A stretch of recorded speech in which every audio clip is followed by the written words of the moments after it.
반갑습니다. 함께 말씀 보는 시간입니다.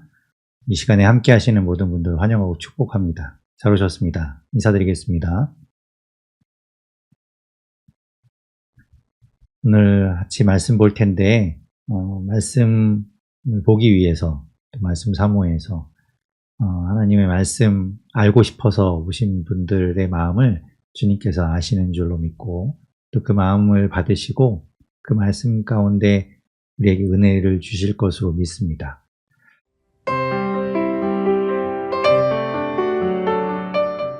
살아계신 하나님 감사합니다.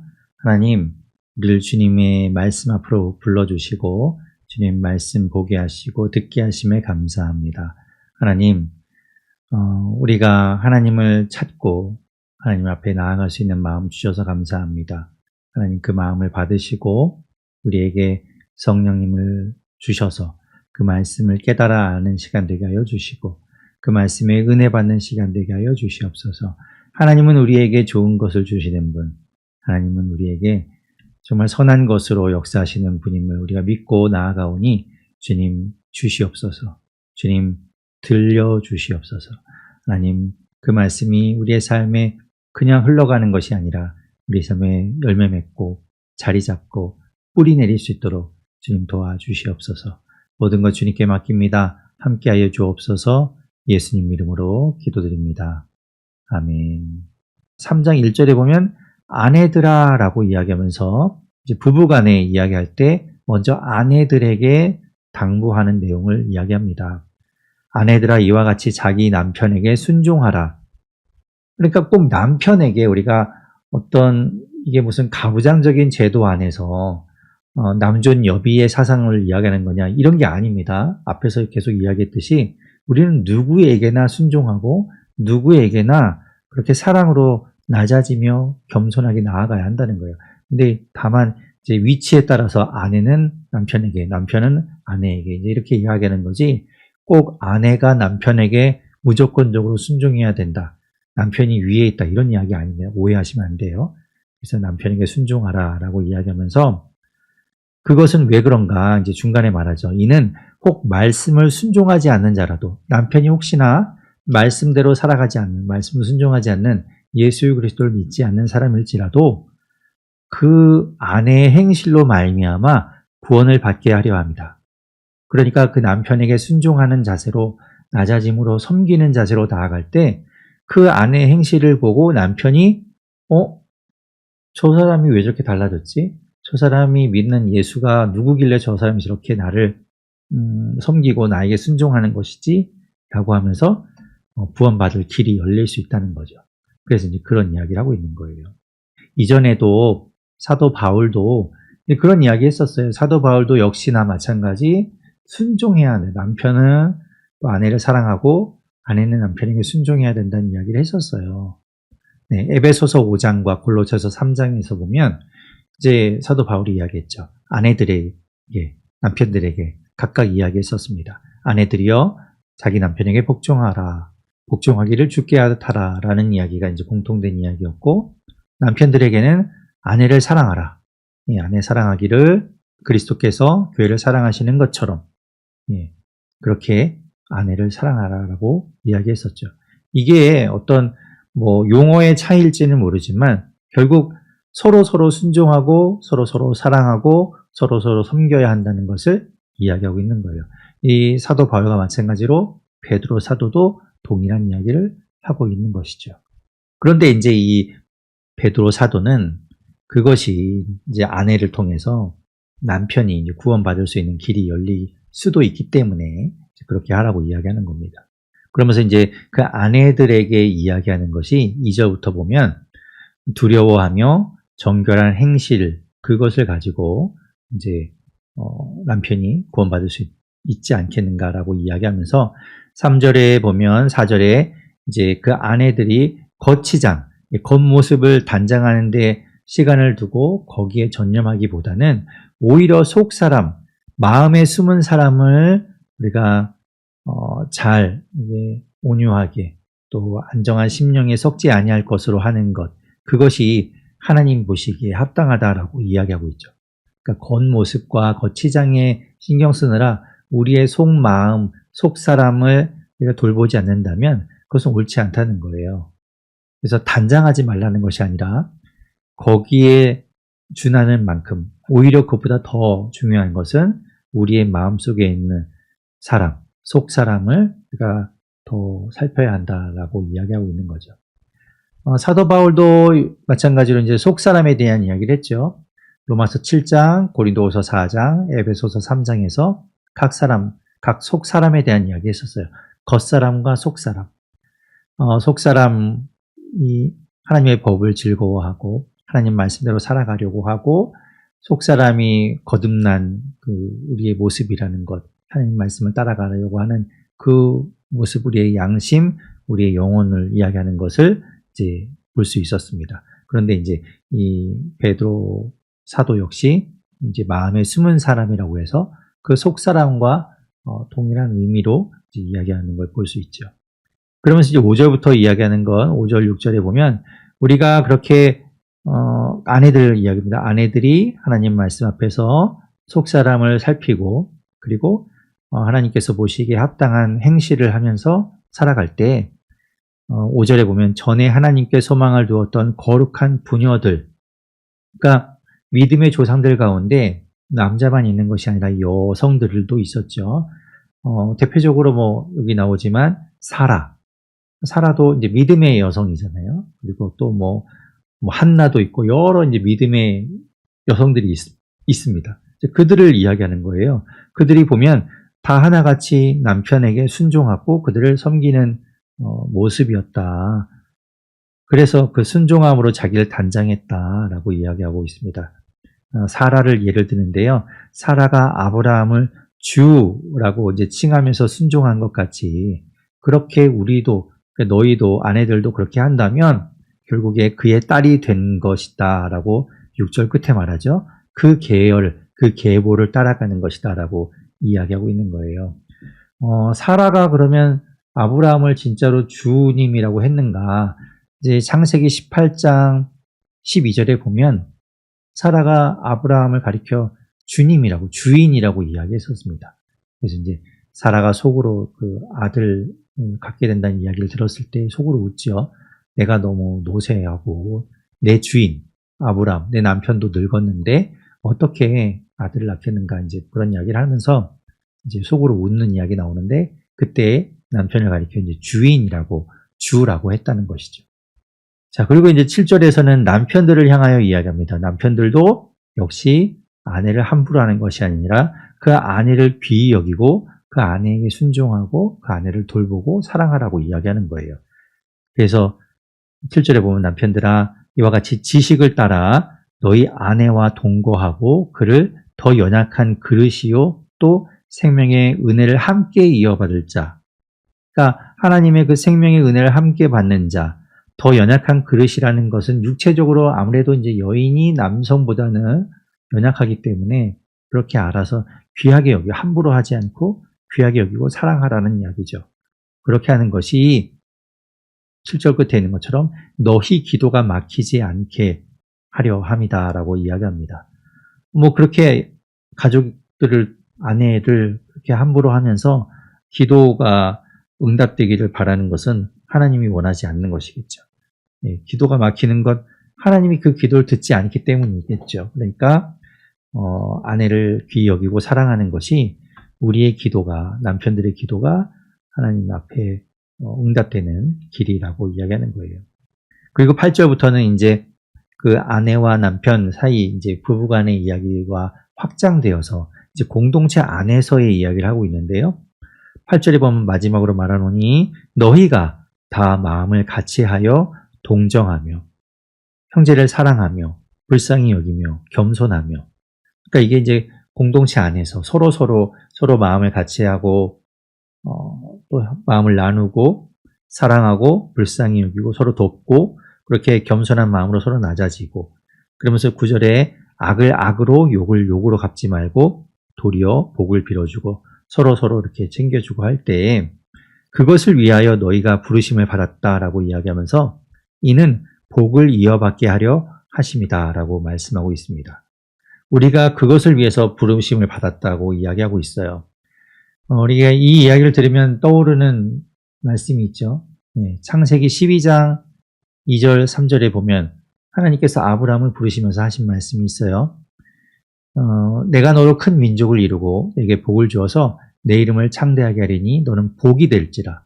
그래서 너를 축복하는 자에게는 내가 복을 내리고 너를 저주하는 자에게는 내가 저주하리니 땅의 모든 족속이 너로 말미암아 복을 얻을 것이라 라고 하나님께서 아브라함을 부르시고 아브라함을 택하실 때 말씀하셨어요. 마찬가지로 오늘 9절에서 이야기하는 것처럼 우리가 하나님의 부르심을 받은 것은 우리를 통해서 복이 이어가게 하려고 부르셨다고 이야기하는 거죠. 그러니까 서로 축복해주고 복을 빌어주고 우리가 함께 하는 것이 당연하다는 거예요. 우리가 그것을 위해서 부르심을 받았으니까. 그래서 이제 그 뒤에 이어지는 말씀에서는 시편 34편 12절부터 14절까지의 말씀을 이제 인용하고 있습니다.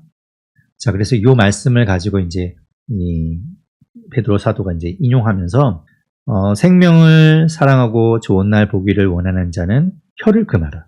말 조심하고 혀를 금하여 악한 말을 그치고 그 입술로 거짓을 말하지 말고 악에서 떠나 선을 행하고 화평을 구하며 그것을 따르라. 하나님의 눈은 의인을 향하고 있고 그의 귀는 의인의 간구에 기울이시되 주의 얼굴은 악행하는 자들을 대하시느니라 라고 이야기하면서 그렇게 우리가 서로 사랑하며 선을 행하며 악한 말을 입에서 그치고 살아가야 함을 이야기하고 있습니다. 그리고 이제 13절부터는 이게 이제 또 어떻게 보면 이 공동체 밖으로 나가서의 우리의 삶의 모습이라고 볼 수 있어요. 이 8절부터 12절까지는 우리 공동체 안에서 서로 어떻게 해야 하는지를 이야기한다면 13절에 보십시오. 또 너희가 열심으로 선을 행해요. 세상에 나가서 선을 행하면 누가 너희를 헤아리요. 그러나 의를 위하여 고난을 받으면 우리가 의를 이루기 위하여 고난을 받고 어려움의 길로 가는 것 그 사람은 복이 있는 자다라고 이야기하면서 그들이 두려워하는 것을 두려워하지 말고 근심하지 말고 15절에 너희 마음에 그리스도를 주로 삼아 거룩하게 하고 너희 속에 소망에 관한 이유를 묻는 자에게 그렇게 살아갈 때 아니 당신 무엇 때문에 그렇게 살아가는 겁니까? 라고 이제 묻는 그런 사람들에게 15절 끝에 보면 항상 준비하여서 온유와 두려움으로 답을 하라고 이야기하죠. 우리가 이제 의를 위하여 고난을 받는 것 14절에 있는 것처럼 그렇게 의를 위하여 고난을 받는 자 복이 있다. 이건 예수님께서도 하신 말씀이에요. 예수님께서도 그 산상수훈에서 이제 팔복을 말씀하실 때 10절에 보면 말씀하셨죠. 의를 위하여 박해를 받는 자, 의를 위하여 고난을 받는 자는 복이 있다. 천국이 그들의 것입니다. 라고 주님 말씀하셨었어요. 그러니까 이 주님의 말씀 따라서 이 베드로 사도도 동일한 이야기를 하는 거죠. 의를 위하여 고난을 받는 자가 복이 있다. 그가 천국을 소유한 자이기 때문에 그가 이제 복이 있는 자인 거죠. 그러니까 하늘의 소망을 두고 천국이 그 사람의 것이고 하늘의 소망을 두고 있기 때문에 사람들이 묻는다는 거예요. 당신 도대체 무슨 소망을 갖고 있길래 그러냐. 초대교회의 사람들, 믿음을 있는 사람들이 뭐가 좋겠어요. 다른 사람들로부터 따돌림 당하고 어려움 당하고 그런데도 어떻게 이렇게 소망을 갖고 살아가냐라고 했을 때 이제 그것을 대답할 마음의 준비를 하고 있으라고 이야기하는 거죠. 그리고 16절에 보면 선한 양심을 가지라 라고 이야기합니다. 선한 양심. 네. 히브리서에서도 본 적이 있어요. 히브리서 13장 18절에 보면 우리에게 선한 양심이 있는 줄을 확신한다 라고 했었는데 우리가 선을 행하려고 하는 우리 마음 안에서부터 우러나오는 주님이 우리와 함께하고 계시기 때문에 성령이 내 안에 계시기 때문에 그 안에서부터 자발적으로 이제 선을 행하는 선한 양심으로부터 선한 행실이 나오게 되는 거죠. 그것을 이야기하고 있는데 그런 선한 양심을 가지라라고 오늘 16절에 말하고 있어요. 그래서 선행을 욕하는 자들로부터 부끄러움을 당하게 한다. 그리고 17절에 보면 선을 행함으로 고난을 받는 것이 하나님의 뜻이다 라고 이야기하면서 악을 행함으로 고난을 받는 것보다 낫다 라고 이야기하죠.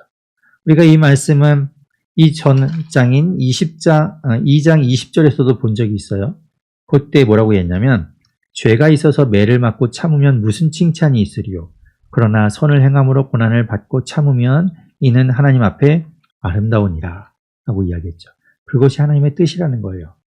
선을 행하면서 고난받는 것, 그거는 당연한 것이고 그건 하나님이 기뻐하시고 하나님의 뜻이다.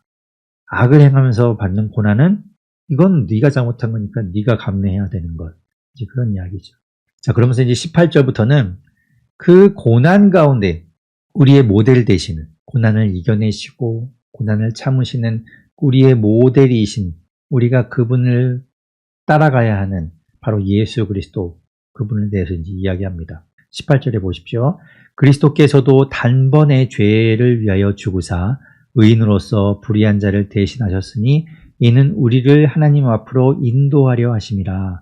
육체로는 죽임을 당하시고 영으로는 살리심을 받으셨으니 19절에 그 중요한 이야기인데요. 그가 또한 영으로 가서 옥에 있는 영들에게 선포하시니라 라고 이야기하고 있어요. 이게 무슨 얘기냐면 예수님께서 옥에 있는, 여기서 말하는 옥이라는 건 지옥에 있는 영을 말합니다. 그 지옥에 있는 지옥에 있는 영들에게 가서 그들에게도 복음을 전하신다고 이야기하는 거죠. 그들에게도 하나님의 말씀을 선포하신다는 거예요. 그들이 누군가? 이제 20절에 말하죠. 그들은, 그 지옥에 있는 영들은 노아의 날 방주를 준비할 동안에 하나님이 오래 참고 기다리실 때 복종하지 아니하던 자들, 그래서 하나님이 물로 심판하실 때 심판받은 자들, 그들을 이야기하죠. 그들에게도 주님이 가셔서 그들에게 복음을, 하나님의 나라를 전하신 것이죠. 그것을 이야기하고 있어요. 그 노아 홍수, 그 방주의 사건을 이야기하면서 21절에 보면 물은 예수 그리스도께서 부활하심으로 말미암아 이제 너희를 구원하는 표다. 그것이 곧 세례다라고 이야기하죠. 이 베드로 사도는 세례를 이렇게 해석하고 있는 거예요. 세례, 우리가 세례하지 않습니까? 세례가 예수 그리스도께서 부활하심으로 말미암아 우리를 구원하는 표식라고 이야기하는 것이죠. 우리가 그 세례를 받음으로 인해서, 그죠? 물로 우리가 세례를 받음으로 인해서 육체의 더러운 것을 제하는 것이 아니라고 21절에 말하죠. 우리가 세례를 받는다고 해서 우리의 육체의 모든 더러움이 씻겨지는, 물론 물에 들어갔다 나오면 먼지야 좀 닦여지게 되겠지만 그런 것이 아니라 그것은 결국 우리의 하나님을 향한 선한 양심의 간구, 우리의 영혼이 새롭게 되는 것을 이야기하고 있는 거죠. 우리의 영혼의 구원을 말하는 겁니다. 그래서 22절에 보면 그는 하늘에 오르사, 예수 그리스도께서 하늘에 오르사 하나님 우편에 지금 계시죠. 하나님과 함께 계십니다. 그리고 천사들과 권세들과 능력들이 그에게 복종하느니라. 지금 하나님의 보좌에 앉으셔서, 하나님 보좌 우편에 앉으셔서 지금도 우리를 위해 중보하고 계시고 이 땅에 다시 오실 그날을 좀 준비하고 계시죠. 그것을 이야기하고 있어요. 4장에서는 그 앞에서 이제 예수 그리스도 이야기했잖아요. 예수 그리스도께서 고난을 받으시고 그것을 견디셔서 우리를 위해 이제 죽으시고, 그리고 지금 현재 하늘에 오르셔서 하나님 우편에 앉아 계시다라는 이야기를 했었어요.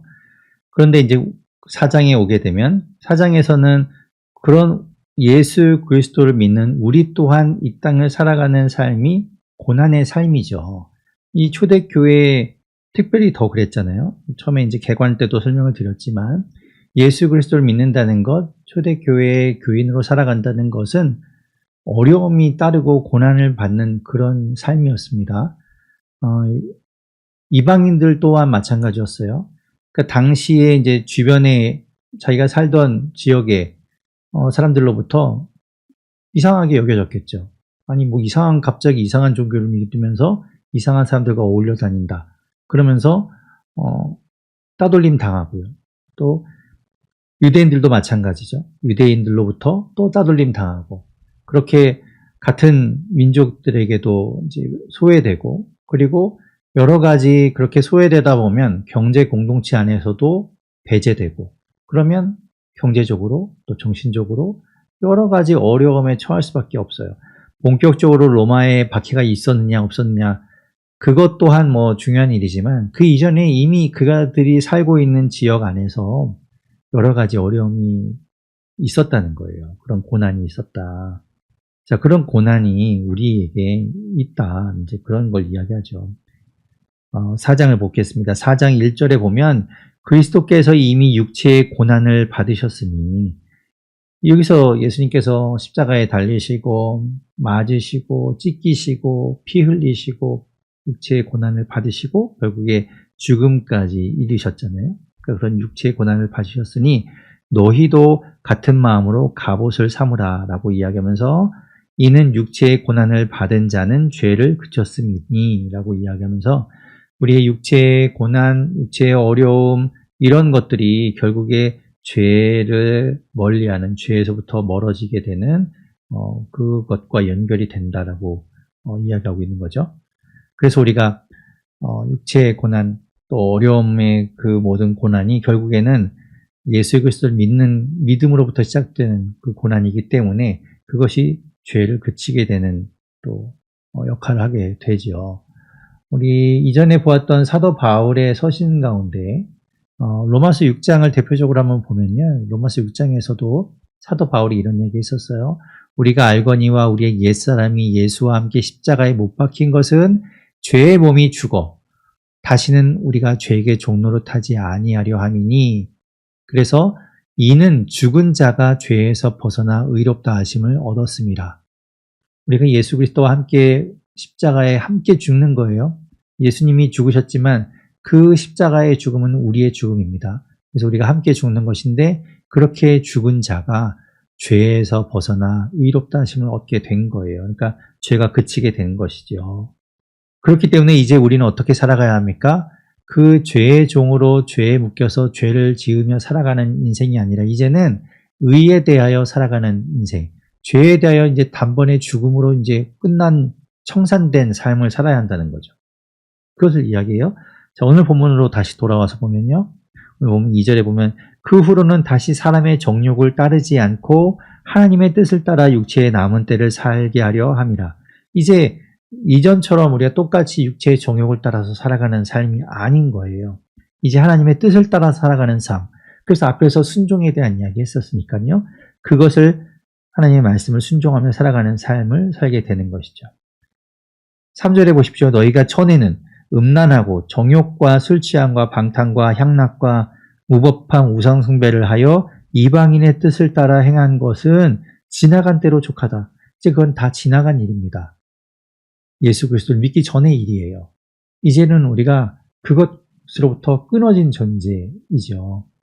그렇기 때문에 이제 사도 바울도 로마서 13장이나 갈라디아서 5장에서 그런 이야기 했던 거예요. 육체의 일을 도모하지 말라. 육체 그것 다 그런 것들은 육체의 것이다. 그죠? 그래서 로마서 13장 13절 14절에서도 오늘 본문에 나오는 그런 예들이 나오잖아요. 방탕하고 술 취하고 음란하고 호색하고 다투고 시기하고 이런 정욕을 위해서 살아가는 것 하지 말라. 이것은 이제 우리의 삶의 모습이 아니다라고 이야기하는 거예요. 갈라디아서 5장에서도 마찬가지죠. 육체의 일, 음행과 더러움과 호색과 우상숭배와 주술과 원수 맺는 것과 분쟁과 시기와 분냉과 당짓는 것과 분열함과 시기간과 투기와 술 취함과 방탕함 이런 것들 이게 다 육체의 욕심을 소욕을 따라서 육체의 어떤 정욕을 따라서 살아가는 것 이제 우리와 상관없는 삶이라는 거예요. 그러니 그거 따라하지 마라. 이제 그걸 다시 돌아가지 마라 라고 말하고 있는 거죠. 그래서 우리가 이제 그것으로부터 멀어진 삶 이제 그것과는 이제 완전히 절교한 완전히 단절된 삶을 이제 살게 되기 때문에 그래서 4절에 보십시오. 이러므로 너희가 그들과 함께 그런 극한 방탕에 다름질하지 아니하는 것을 그들이 이상히 여겨 비방하나. 아니 너 왜 그래? 너 갑자기 옛날에 같이 하고 이 모든 걸 같이 즐겼잖아. 근데 너 왜 이렇게 변했어? 너 왜 그러는 거야? 이렇게 이제 이상하게 여기는 거 또 비방하고 쟤 이상하게 변했네. 심지어는 미쳤네. 뭐 이렇게 말하는 사람들. 5절에 그들이 산자와 죽은 자를 심판하기로 예비하신 이에게 사실대로 고하리라. 자, 6절에 보십시오. 이를 위하여 죽은 자들에게도 복음이 전파되었으니. 앞에서 3장 19절에서 이야기한 예수님께서 영으로 지옥에 있는 영들에게 가서 선포하신 내용이 바로 이거예요. 앞에도 말씀드렸지만 죽은 자들에게도 복음을 전하셨다는 거예요. 복음을 선포하셨다. 이는 육체로는 사람으로 심판을 받으나 영으로는 하나님을 따라 살게 하려 함이라. 그들까지도 주님은 구원하려고 어떻게 해서든지 그들을 한 사람이라도 더 구원하시려고 그 죽은 자, 지옥에 있는 영들에게도 복음을 전하셨다라는 거죠. 자, 그리고 이제 7절부터 보면 만물의 마지막이 가까워왔으니 이제 임박한 주님의 임재, 그 재림에 대한 이야기하고 있어요. 그것이 이제 마지막 때라고 한다면 그 만물의 마지막이 가까웠으니 그러므로 너희는 정신을 차리고 근신하여 기도하라. 주님이 언제 오실지 우리 모르잖아요. 이때 당시에도 베드로 사도는 곧 주님이 오실 것이라고 생각했는데 지금 우리의 삶도 마찬가지죠. 주님이 언제 오실지 모르지만 곧 오신다는 마음으로 정신을 차리고 살아가야 한다는 거예요. 근신하여 기도하라. 그리고 8절에 무엇보다도 뜨겁게 서로 사랑하고, 왜냐? 사랑은 허다한 죄를 덮기 때문에 우리가 사랑을 베풀며 살아가야 한다는 것이죠. 마지막 때라는 마음으로 살아갈 때 사랑으로 모든 죄를 덮게 된다. 잠언 10장 12절에서도 미움은 다툼을 일으켜도 사랑은 모든 허물을 가리느니라. 야고보서 5장 20절에 너희가 알 것은 죄인을 미혹된 길에서 돌아서게 하는 자, 그가 그의 영혼을 사망에서 구원할 것이며 허다한 죄를 덮을 것입니다. 곧 이게 사랑의 행위인 거죠. 죄인을 그냥 버려두는 것이 아니라 그를 돌아오게 하는 것. 그것이 사랑의 우리의 행위 아닙니까? 그래서 이 사랑이 결국에 허다한 죄를 가리고 덮는다라고 이야기하고 있습니다.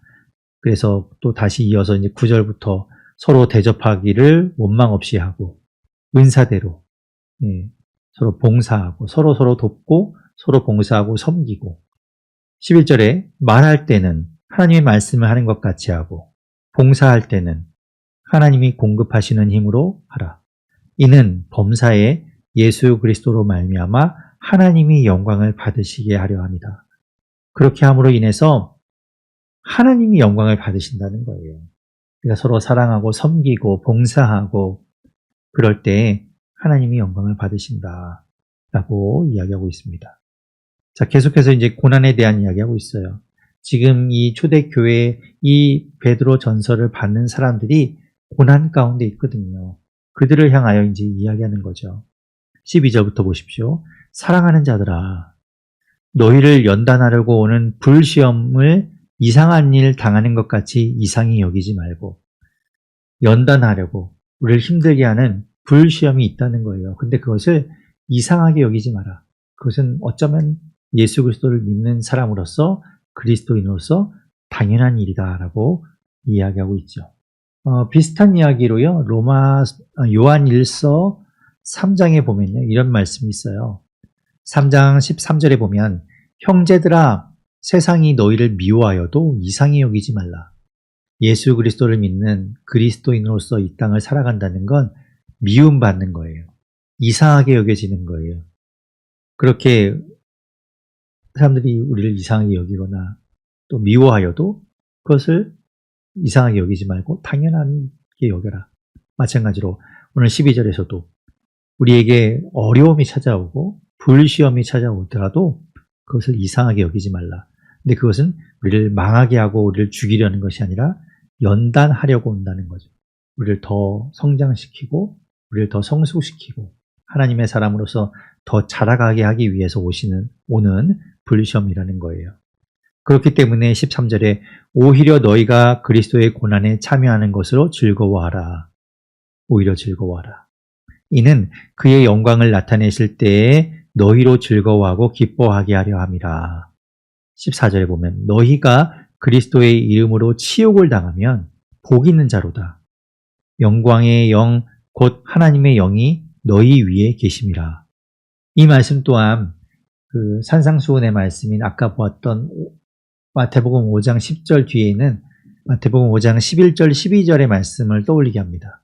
거기서 보면 이렇게 말씀하셨어요. 예수님께서 나로 말미암아 너희를 욕하고 박해하고 거짓으로 너희를 거슬러 모든 악한 말을 할 때에는 너희에게 복이 있다. 예. 그래서 이건 팔복 뒤에 나오는 이야기인데요. 그래서 이것까지 포함시켜서 구복이라고 이야기하는 분들도 있어요.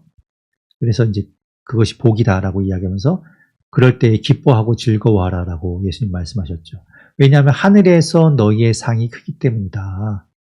예, 우리가 영광을 받는다는 거예요.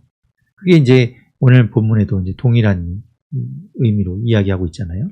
우리가 그리스도의 고난을 받는 것, 그리스도의 이름 때문에 치욕을 당하면 그게 복이 있는 것이고 그것을 통해서 주님이 이 땅에 다시 오실 때에 영광을 나타내실 때에 우리가 주님으로부터 상을 받게 되는 거죠.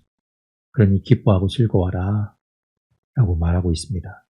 16절에 계속해서 보십시오. 만일 그리스도인으로 고난을 받으면 부끄러워하지 말고 도리어 그 이름으로 하나님께 영광을 돌리라. 예수 믿는다는 것 때문에 고난 받으면 고난이 안 받기 위해서 피해야지, 떠나야지 이런 게 아니라 오히려 당당하고 오히려 기뻐하고 즐거워하라고 이야기합니다. 그것을 통해서 하나님께 영광을 돌려라. 여기 그리스도인이란 말이 나오죠. 예, 성경에 그리스도인이다라고 직접적으로 이야기하고 있는 그 몇 개 안 되는 구절 중에 하나입니다. 우리가 이제 처음 그리스도인이라는 말이 나온 것은 사도행전에서였어요. 사도행전 11장에 보면 이제 안디옥에서 바울과 바나바가 사역할 때 그때 안디옥에 있던 예수 그리스도를 믿는 사람들, 그 예수님의 제자들을 가리켜 그리스도인이다라는 별명이 붙게 됩니다. 근데 그 당시에 그 그리스도라는 이름, 그 별명은 그렇게 좋은 뜻이 아니었어요. 그러니까 우리가 이야기하는 것처럼 예수쟁이라고 이야기하는 것이 예수 믿는 사람들이지만 조금 비하해서 하는 말이잖아요. 그런 것처럼 그리스도라는 말 자체도 약간 그런 의미를 갖고 있었어요. 저 이상한 사람들, 예수쟁이들 이런 말이에요. 그런 뉘앙스죠. 그래서 사도행전 26장 28절에 보면 그 아그리빠 왕도 바울이 막 이제 예수 그리스도에 대해서 이야기하니까 그때 말하기를 내가 적은 말로 나를 권하여 그리스도인이 되게 하려 하는도다라고 이야기하면서 아니 나를 예수쟁이 만들려고 저런 소리 하는 거지 라고 이제 이야기하는 걸 보면 예수 그리스도를 믿는 사람들을 가리켜 그리스도인이라고 하는 것이 결코 칭찬이나 좋은 말이라기보다는 그들을 약간 비하해서 부르는 말이었죠. 하지만 이제 그 말이 보편화되고 사람들 입에 오르내리면서 그게 이제 당연하게 받아들여지고 예수 믿는 사람들을 가리켜 그리스도인이라고 말하는 것이 이제 통념이 되어 버린 것이죠. 그래서 이제 이 베드로 전서에서도 그리스도인이라는 단어가 이제 쓰여지고 있어요. 이제 사도들도 그 말을 쓰게 되었다는 거죠. 자, 그래서 이제 그리스도인으로 고난을 받는 것을 부끄러워하지 말고 도리어 하나님께 영광을 돌리고 기뻐하라. 17절에 보면 하나님의 집에서 심판을 시작할 때가 되었나니 만일 우리에게 먼저 하면 하나님의 복음을 순종하지 않은 자들의 그 마지막은 어떠하며 또 의인이 겨우 구원을 받으면 경건하지 아니한 자와 죄인은 어디에 서리요. 그렇기 때문에 복음에 순종하지 않는 사람들, 그들은 그들에 대한 안타까운 마음이 생기죠. 우리도 정말 그렇게 들어가는데 하나님의 복음을 순종하지 않는 자들은 어떻게 될 것인가. 그 안타까운 마음이 좀 들게 되는 또 말씀이기도 합니다. 19절에 보십시오. 그러므로 하나님의 뜻대로 고난을 받는 자들은 또한 선을 행하는 가운데에 그 영혼을 미쁘신 창조주께 의탁할지어다. 고난을 받는 자들, 하나님 말씀에 순종하며 살아가면서 그리스도인으로 이 땅에 살면서 고난을 당하고 어려움을 당하던 사람들은 그 영혼을 하나님께 의탁하라 라고 이야기하죠. 하나님께 맡겨라. 하나님께서 그 영혼을 책임져 주실 겁니다. 그렇기 때문에 하나님께 미쁘신 하나님, 믿을 만한, 신뢰할 만한 그분께 우리를 맡기라고 이야기하고 있습니다. 자, 5장에서는 이 베드로 사도가 앞에서 이제 뭐 성도들에게 쭉 이야기하고 있는 가운데 이제 특별히 5장에서는 장로들에게 이야기합니다. 그러니까 장로라고 한다면 지금의 장로와는 조금 달라요. 5장 1절에 보면 이렇게 이야기하죠. 너희 중 장로들에게 권하노니, 특별히 장로들에게 이야기합니다. 그래서 장로라는 이 사람들은요, 교회 리더이죠. 그렇지만 지금 아마 여러분이 장로교단에 속해 계시면 여러분 교회는 장로는 여기서 얘기하는 장로와는 조금 달라요. 그러니까 여기는 지금 이제 초대교회이기 때문에 그렇게 조직화되어 있는 교회의 장로가 아니라 교회에 그냥 어떤 교회를 돌보기 위한 어른입니다. 리더로 그냥 세워진 거예요.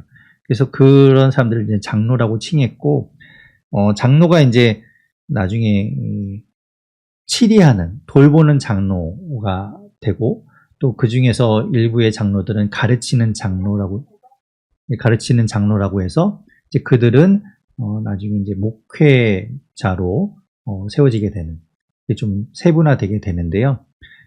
여기서 말하는 장로는 그때 당시에 이제 모든 이제 뭐 사도들도 다 장로라고 불렀고요. 그리고, 또 교회, 이제 각 교회들, 지금 있는 뭐, 이 베드로 전서를 받는 각 교회들의 어른들, 또 교회가 뭐 크진 않았지만 가정교회로 모였을 테지만 또 그 교회 구성원들을 돌보는 누군가 있었을 거 아니에요. 그를 가리켜 이제 장로라고 부르는 거죠. 그래서 1절에 보면 장로들에게 권하노니 나는 함께 장로된 자. 그러니까 이 베드로 사도 자신도 장로라고 이야기하고 있어요. 그러면서 그리스도의 고난의 증인이요 나타낼 영광에 참여한 자니라라고 이야기하고, 그러면서 하는 이야기가 2절에 보면 너희 중에 있는 하나님의 양 무리를 치되라고 이야기하죠.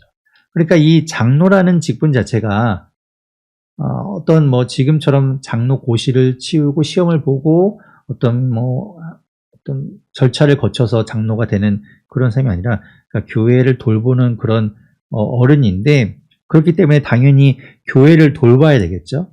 그것이 이제 하나님의 양 무리를 치라라는 말이에요. 하나님의 양 무리는 꼭 성도를 이야기하죠.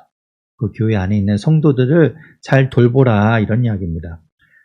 그래서 그것을 억지로 하지 말고 하나님의 뜻을 따라 자원함으로 하며 더러운 이득을 위하여 하지 말고 기꺼이 하며, 3절에 맡은 자들에게 주장하는 자세를 하지 말고 양 무리의 본이 되라라고 이야기해요. 그러니까 막 강압적으로 그들을 뭐 막 명령하고 뭘 시키고 막 이렇게 하기보다는 본이 되어라. 본이 되어라라고 직접 내가 먼저 솔선수범하고 그렇게 하라라고 이야기하죠.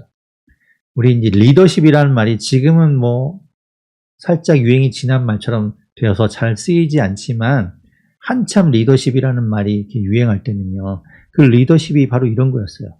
명령하고 앞에서 보스처럼 딱딱딱 일을 지시하는 사람이 아니라 먼저 솔선수범하고 앞으로 먼저 나아가는 사람, 그런 사람을 가리켜 리더라고 불렀었죠.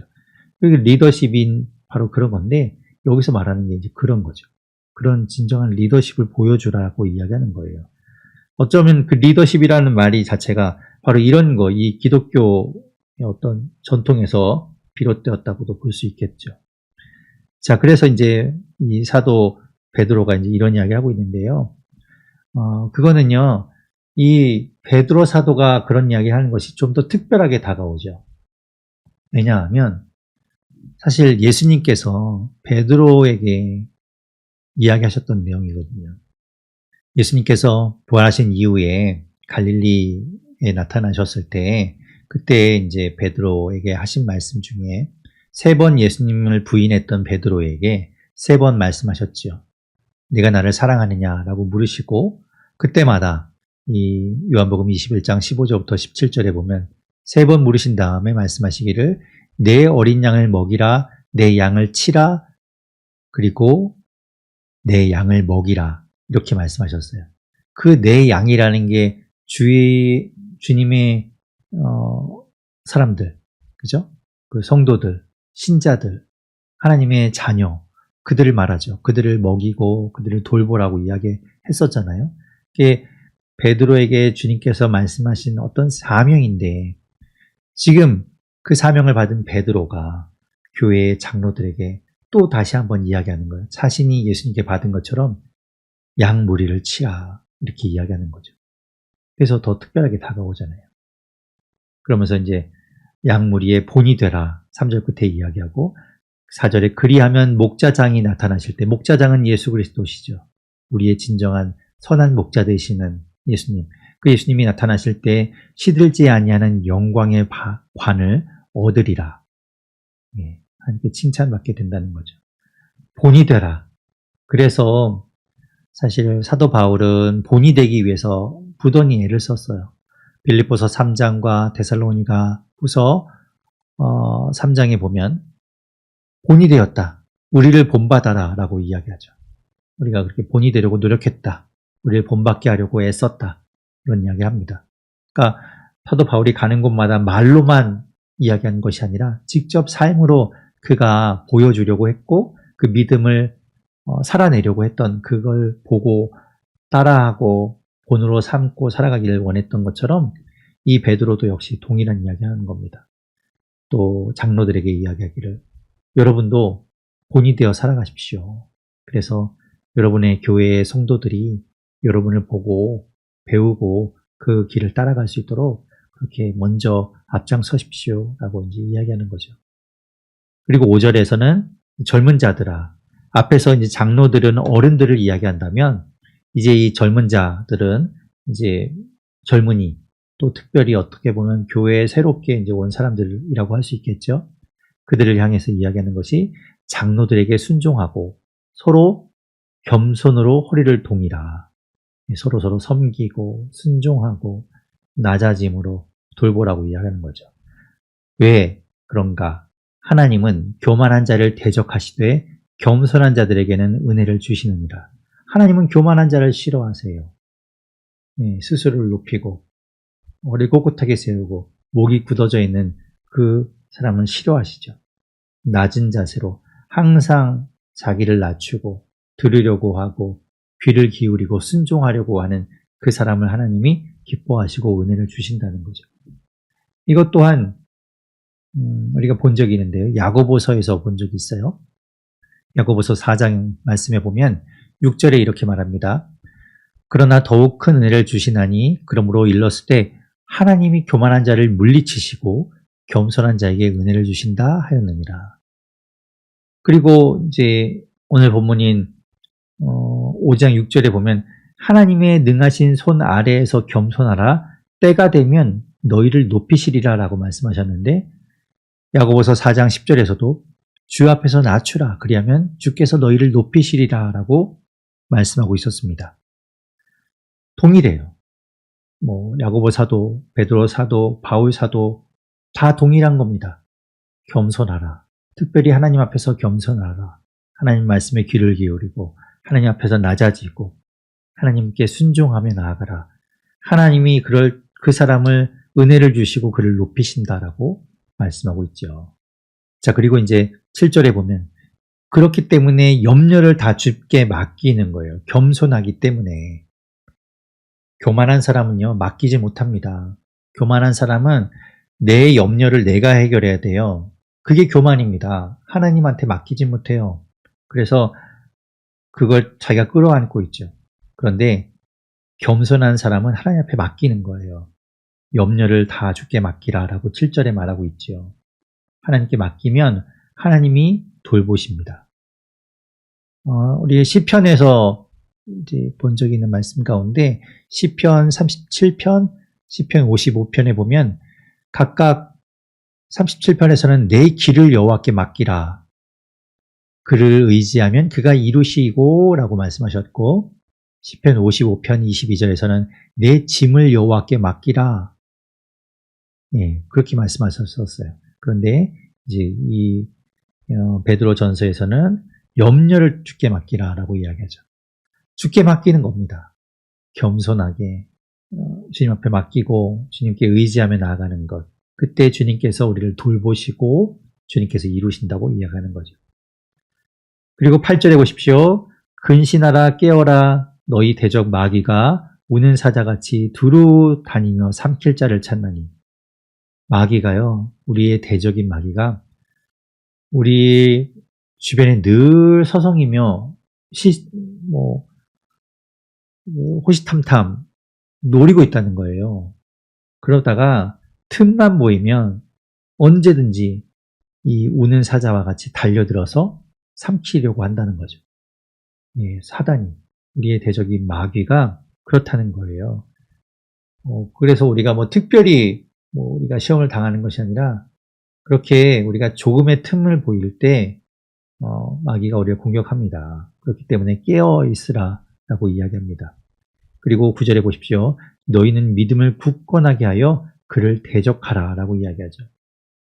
우리 주변에 항상 우는 사자와 같이 돌아다니는 마귀, 그 사단의 세력이 있다고 하더라도 두려워하거나 떨거나 그것 때문에 벌벌 이렇게 떨면서 아무것도 못하고 근심하고 있을 것이 아니라 오히려 주님께 염려는 맡기고 우리가 그 마귀를 대적하라고 이야기하는 거죠. 예, 대적하여서 이기는 겁니다.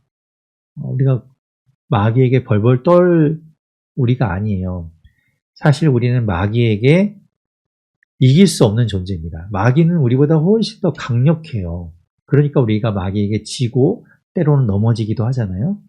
하지만 예수 그리스도는 마귀를 이기십니다. 그렇기 때문에 우리가 능력이 있어서가 아니라 예수 그리스도의 이름과 그 능력을 힘입어서 마귀를 대적하는 거예요. 마귀에게, 사탄에게 아무리 우리 이름을 들이밀면서 우리가 크게 이야기하고 강하게 이야기한다고 떠나가지 않습니다. 예수 그리스도의 이름에 힘입어 예수 그리스도의 이름으로 쫓을 때 떠나가는 것이죠. 사단은 마귀는 예수 그리스도를 이길 수 없기 때문에 그래요. 그래서 그렇게 대적하라는 겁니다. 모두 다 그랬다는 거예요. 이 9절 중간에 보십시오. 이는 세상에는 너희 형제들도 동일한 고난을 당하는 줄 알미라. 다들 그렇습니다. 나만 그런 게 아니라, 나만 힘든 게 아니라 다 힘들어요. 다 고난을 당해요. 다 이 사단의 공격 가운데 있습니다. 우리가 똑같이 다 그런데 예수 그리스도의 이름으로 대적하며 싸우며 이기며 나아가야 하는 것이죠. 그리고 중요한 말이요. 저는 10절이었어요. 이 10절의 말씀이 처음에 말씀드린 것처럼 너무너무 중요하게 다가왔고요. 이것이 우리의 신앙의 근거라고 저는 믿습니다. 여러분, 믿음이라는 것이요. 예수 그리스도를 믿는 그 믿음, 그 예수 그리스도가 우리를 위한 구원의 주님이시라는 거 믿는 것, 그 믿음이지만 또 우리가 하나님을 신뢰한다고 할 때, 하나님을 믿는다고 할 때 그 믿음은 무엇을 말하는 것인가? 바로 이 10절에 있는 말씀이라고 저는 생각이 들어요. 한번 보십시오. 모든 은혜의 하나님, 모든 은혜의 하나님. 하나님은 우리에게 은혜를 베푸시는 분입니다. 그분은 어떤 분입니까? 곧 그리스도 안에서 너희를 부르사 자기의 영원한 영광에 들어가게 하신 이가 바로 그분이 하나님이십니다. 그분이 은혜의 하나님이세요. 우리가 무언가를 해서 그 자격을 얻는 것이 아닙니다. 하나님이 우리에게 그것을 주셨어요. 선물로 그냥 주셨습니다. 예수 그리스도를 믿고 받아들이기만 하면 그렇게 하나님의 영원한 영광에 들어가도록 참여하도록 허락하셨어요. 그것이 은혜죠. 그 하나님께서요, 중간에 이렇게 말합니다. 잠깐 고난을 당한 너희를 친히 온전하게 하시며 굳건하게 하시며 강하게 하시며 털을 견고하게 하시리라. 이게 하나님 믿는 믿음입니다. 예, 우리 하나님은요, 내가 하나님 뭘 믿어요? 바로 이거 믿는 거예요. 하나님께서 나를요, 온전하게 하시고 굳건하게 하시고 강하게 하시고 털을 견고하게 하시는 그분이라는 걸 믿는 거예요. 그것이 우리의 신뢰의 근본입니다. 그렇기 때문에 그 하나님 앞에 우리가 나아갈 수 있는 거예요. 예수 그리스도의 보혈로 나아가잖아요. 그런데 그것은 자격을 얻는 것이고 우리가 하나님 앞에 나아가더라도 하나님이 우리를 사랑하지 않고 하나님이 우리를 돌보시지 않는 분이라면 아무리 예수 그리스도의 보혈의 피로 주님 앞에, 하나님 앞에 나아간다고 해도 하나님이 우리가 이야기하는 거 들으시지 않으면 아무 소용이 없잖아요. 그런데 하나님은 어떤 분이시냐고요?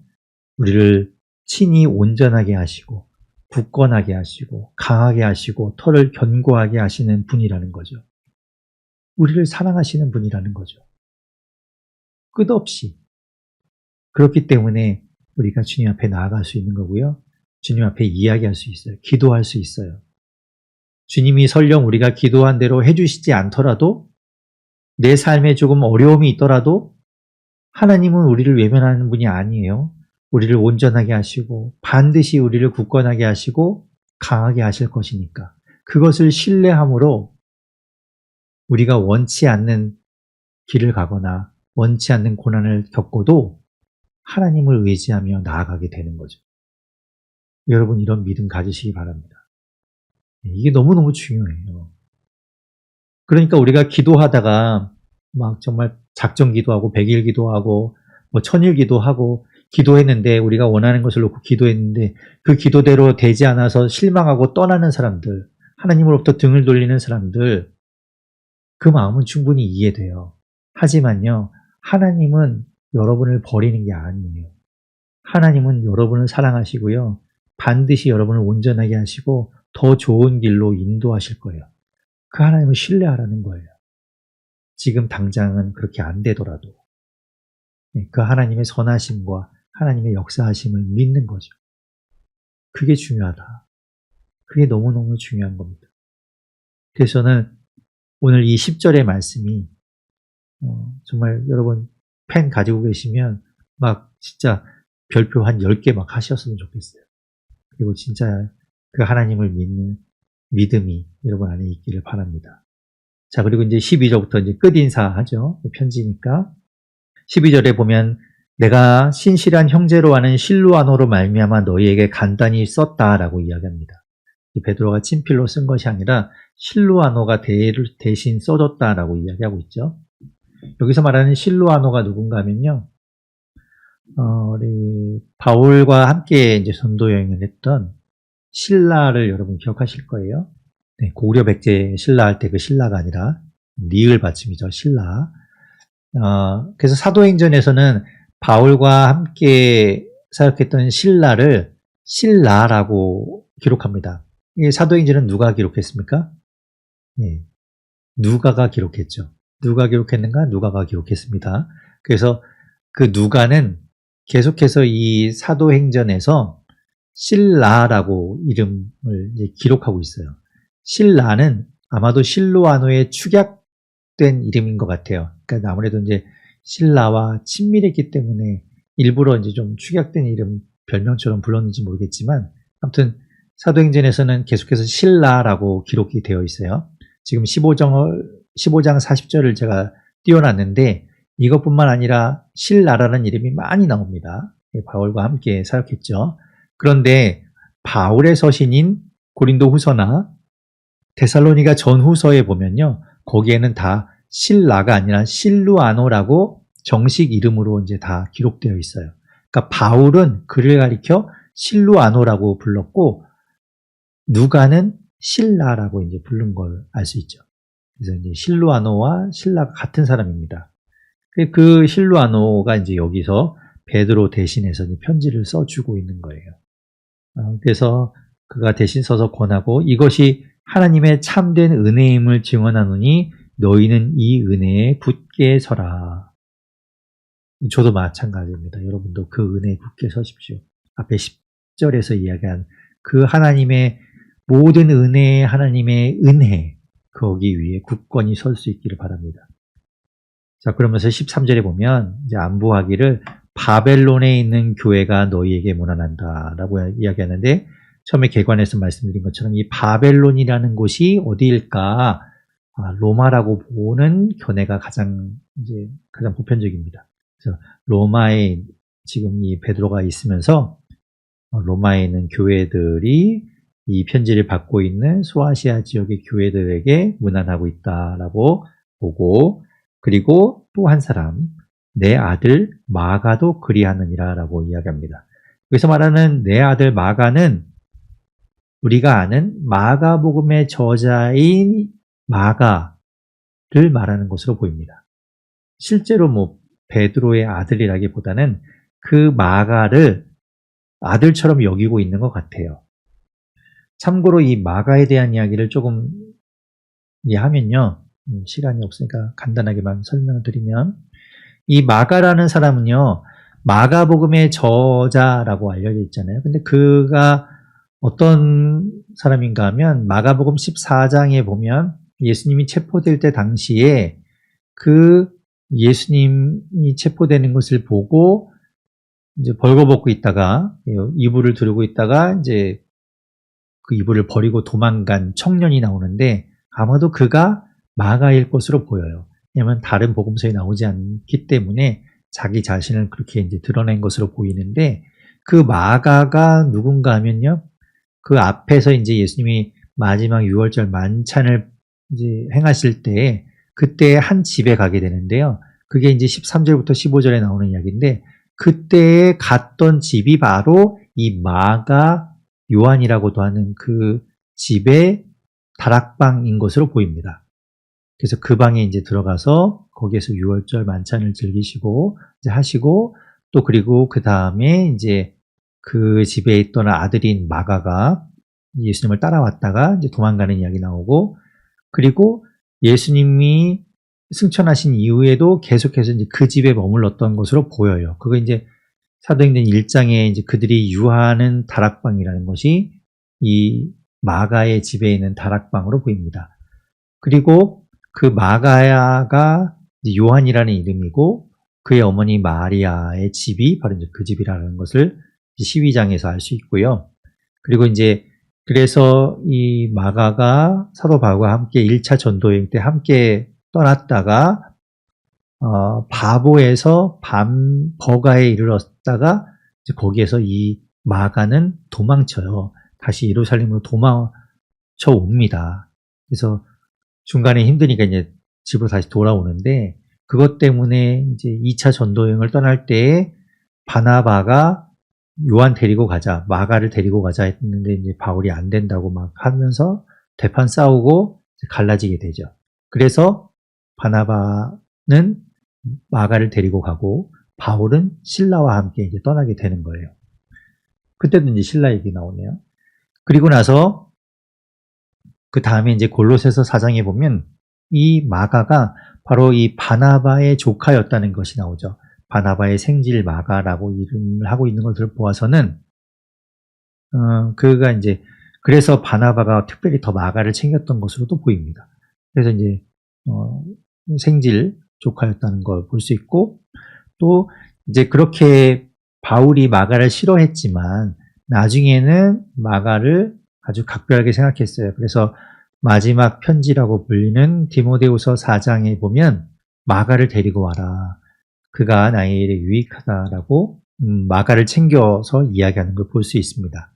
그렇게 이제 관계가 회복된 걸 볼 수 있고요. 그런 마가가 이제 이 베드로 사도의 아들처럼 영적인 아들로 이제 여겨지게 되고 그 베드로와 함께 사역을 했던 것으로 보여요. 그래서 아마도 이 마가가 베드로로부터 예수님의 이야기를 쭉 전해 듣고 가르침을 받고 나서 마가복음을 썼지 않나라고 이제 봅니다. 그래서 마가복음의 저자가 이제 마가가 되게 되는 거죠. 그렇습니다. 그리고 다시 본문으로 돌아오면 이제 14절에 그래서 너희는 사랑의 입맞춤으로 서로 문안하라. 그리스도 안에 있는 너희 모든 이에게 평강이 있을지어다. 이렇게 축복 기도하면서 이제 끝나게 됩니다. 살아계신 하나님 감사합니다. 하나님 우리에게 믿음을 더하여 주십시오. 그리스도인으로 이 땅을 살아가는 것이 참 때로는 버겁고 힘들고 결코 쉬운 길은 아닙니다. 하지만 주님께 모든 것 맡깁니다. 주님 우리와 함께하여 주시고 우리를 인도하여 주시고 우리의 아버지 되신 주님께서 우리를 더욱더 굳건하고 의의 길로 인도하여 주셔서 그 길 잘 걸어가게 도와주십시오. 고난과 어려움은 우리가 그것을 떨치어내고 이겨낼 수 있는 힘도 더하여 주십시오. 우리를 넘어뜨리려고 하는 마귀의 여러 가지 간궤가 있습니다. 주님, 그것들을 대적하며 승리하는 우리가 되게 하여 주시옵소서. 오늘도 함께 하신 주님, 내일도 일하여 주시옵소서. 모든 것 주님께 감사드리고 맡겨드리며 예수님 이름으로 기도드립니다. 아멘.